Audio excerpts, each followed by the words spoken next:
Good morning. I will shortly be seeing His Majesty the King to offer my resignation as Prime Minister. To the country, I would like to say first and foremost, I am sorry.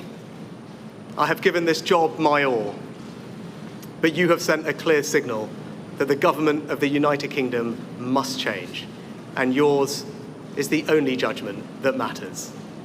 I have heard your anger, your disappointment, and I take responsibility for this loss.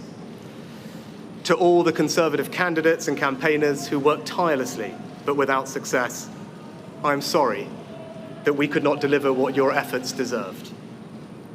It pains me to think how many good colleagues who contributed so much to their communities and our country will now no longer sit in the House of Commons. I thank them for their hard work and their service. Following this result, I will step down as party leader, not immediately, but once the formal arrangements for selecting my successor are in place. It is important that after 14 years in government, the Conservative Party rebuilds, but also that it takes up its crucial role in opposition professionally and effectively. When I first stood here as your Prime Minister, I told you the most important task I had was to return stability to our economy. Inflation is back to target, mortgage rates are falling, and growth has returned. We have enhanced our standing in the world, rebuilding relations with allies, leading global efforts to support Ukraine, and becoming the home of a new generation of transformative technologies. And our United Kingdom is stronger too, with the Windsor Framework, devolution restored in Northern Ireland, and our union strengthened. I'm proud of those achievements.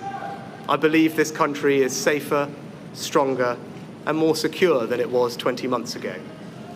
And it is more prosperous, fairer, and resilient than it was in 2010. Whilst he has been my political opponent, Sir Keir Starmer will shortly become our Prime Minister.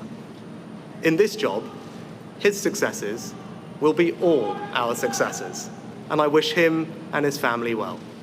Whatever our disagreements in this campaign, he is a decent, public-spirited man who I respect.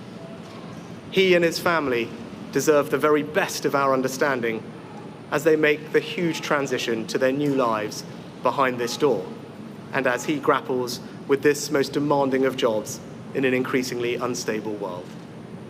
I'd like to thank my colleagues, my cabinet, the civil service, especially here in Downing Street, the team at Chequers, my staff, CCHQ, but most of all, I'd like to express my gratitude to my wife Akshata and our beautiful daughters.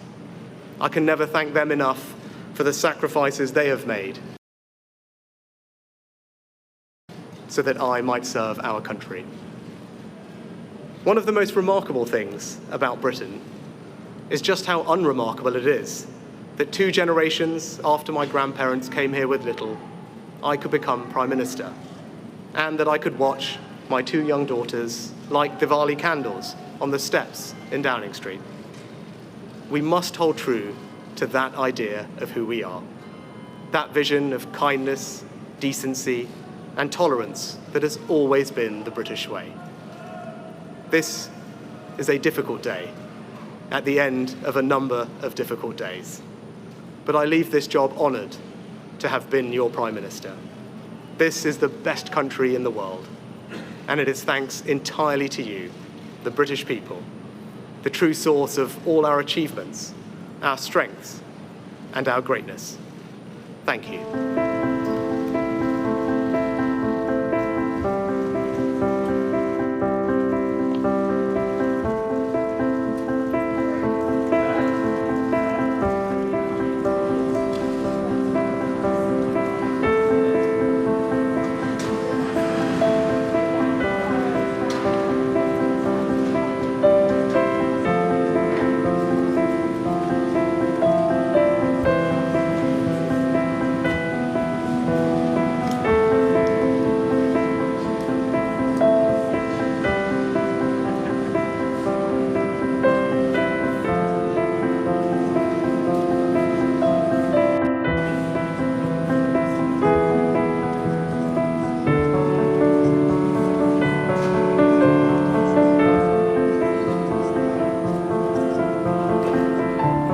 I've heard your anger.